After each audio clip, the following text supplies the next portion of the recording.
भगवान का रथ मथुरा में आ गया। स्नान किया यमुना जी में अक्रूर जी ने। ग्वाल बाल नाव से उतरकर मथुरा पहुंच गए। मथुरा के नगर के सामने भगवान खड़े। ग्वाल बाल बोले कन्हैया मामा से मिलने चल रहे ना। बलराम जी बोले इनको क्या पता मामा कैसे मामा से मिलने चल रहे हैं और कपड़े वही गाय चलाने वाले। भगवान बोले तो कपड़े कहां से लाऊं? लेकिन बोले मामा से तो बोले अरे ननिहाल में तो गरीबी में भी जाया जाता है, अमीरी में तो ससुराल जाया जाता है।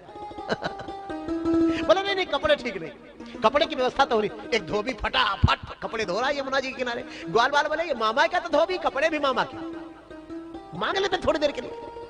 भगवान बोले हमारे मित्रों की इच्छा है तो इनके दिल को क्यों तोड़े। बगल में गए धोबी के खड़े हुए, लेकिन धोबी कंस वाला था ना, वो कंस के कपड़े धोता था। मजा ले उसे कोई बात कर ले और सीधे मुंह बोले, जैसे आजकल सरकारी ऑफिस के चपरासी सीधे मुंह बोलने को तैयार नहीं।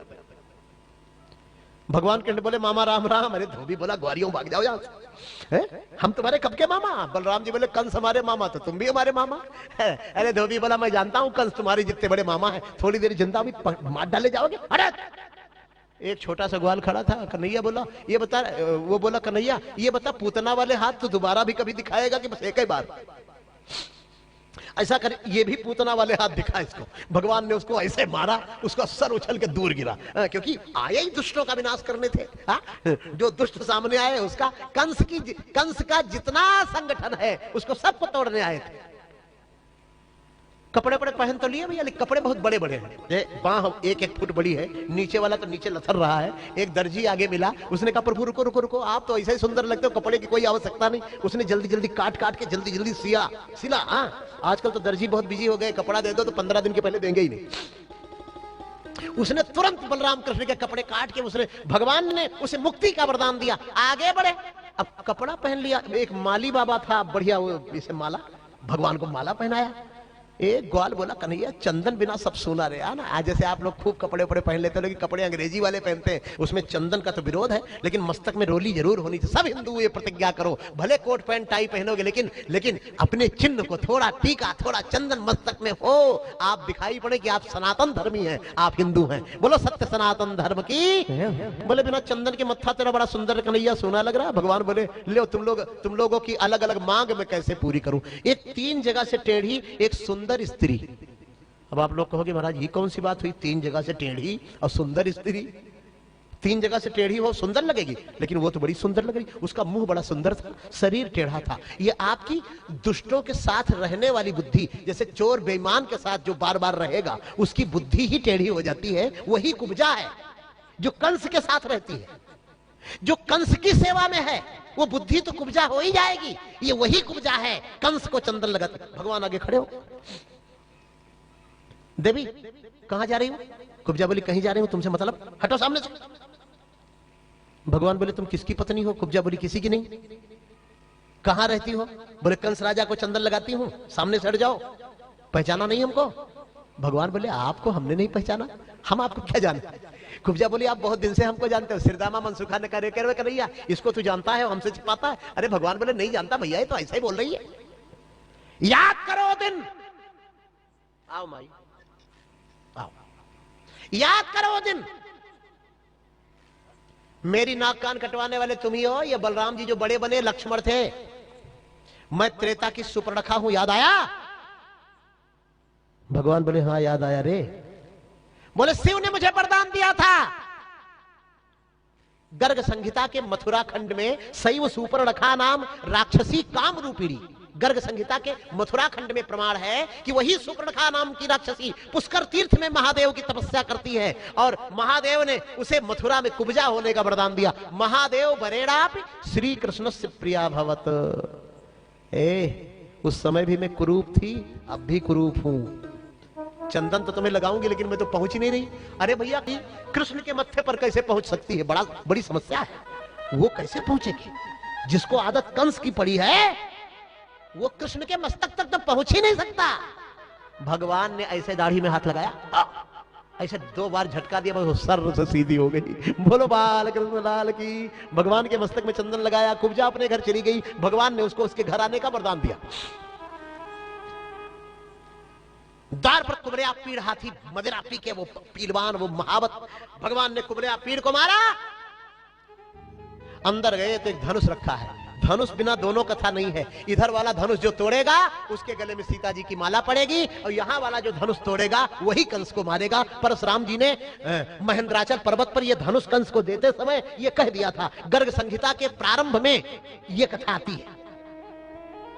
आज भगवान कृष्ण और बलराम ने इस धनुष को तोड़ दिया है और उसी धनुष खंड से बड़े बड़े महारथियों को मारकर सुला दिया है।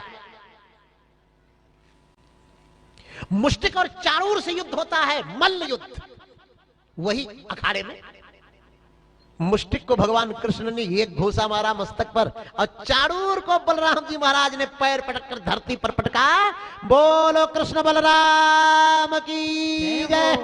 भगवान बोले, ओ दाऊ भैया जरा इधर कंक नेग्रोध ये मामा के 6 भाई जो हट्टे कट्टे हैं ना, इनको एक को जिंदा मत छोड़ना, ठीक? तब तक मैं मामा से मिलके आता हूं। कंस के 7 भाई कंस थे, उसमें कंक नेग्रोध आदि उनके नाम थे, भागवत में सबके नाम लिखे हैं।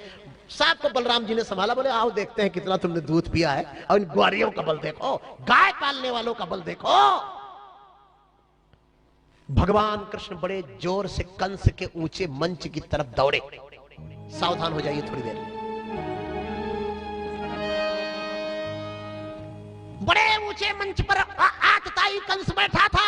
भगवान दौड़कर उसके मंच पर चढ़ गए धम से। एक कंस बोला, बालक कौन है तू? कौन है तू? भगवान बोले, चिंता मत करो, बताता हूं। मुकुट जो कंस का था भगवान ने पकड़ के उतार के दूर फेंका, उसके बाल के जूड़े को पकड़ के हिलाया ऐसे। कैसा लग रहा है? उसके सिंहासन में खट खट ऐसे लड़ाया। याद आया कौन हूं मैं? हाथ में हल्दी लगी हुई, विवाह का जोड़ा पहने हुए, सती सुकुमारी साध्वी एक नारी। पापी तूने उसी तरह से उसके बाल को पकड़ा था। याद आया? उसी सती नारी के बाल के पकड़ने का बदला उसी का 8वां बेटा तेरी भरी सभा में आज तेरा बाल पकड़ कर ले रहा है। पहचाने? अरे काल का भी काल हूं मैं, देवकी का लाल हूं मैं, कि काल का भी काल हूं मैं, देवकी का लाल हूं मैं, पल में प्रलय समान संकट मिटाता हूं। अरे काल का भी काल हूं मैं, देवकी का लाल हूं मैं, पल में प्रलय समान संकट मिटाता हूं। और प्रकुट विलास मेरे कांपते हैं चंद्रसूर, दिव्य तर्जनी के अग्रभाग से नचाता हूं। ये मेरा परिचय। तो ज्ञानियों को ज्ञान प्रेम, प्रेम के पुजारियों को भक्ति पंथ मर्म सद्भावना सिखाता हूं। अज्ञाता हूं प्रचंड रणनीति राजनीति का भी, और आतताइयों का भार भूमि से मिटाता हूं। अरे कंक ने क्रोध, मुष्टिक चारूर। भगवान बोले क्यों चिल्ला रहा है? वो कोई नहीं है, वो जहां पहुंच गए तू भी वहीं पहुंचने वाला है। एक मार्ग तेरे सामने है, वो मैं तेरा कल्याण करने के लिए भोजराज तुझे बता रहा हूं। तू अपनी दोनों आंखों से अब कंक ने क्रोध को, मुष्टिक चारूर को, कुबले पीर को, इनको देखना बंद कर, केवल मुझे देख। एक मार्ग है तेरे सामने और कोई मार्ग नहीं है। मेरे 6 मरे हुए भाइयों की आत्म शांति के लिए, ऋषि महात्माओं के अपमान का बदला लेने के लिए,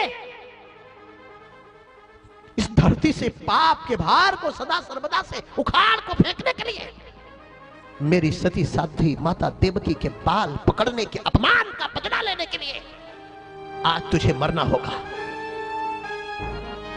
सुखदेव स्वामी बोले, राजन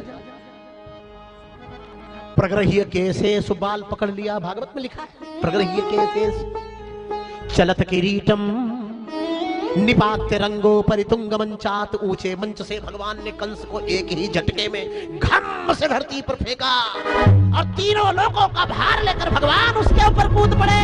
बोले कृष्ण कन्हैया लाल की।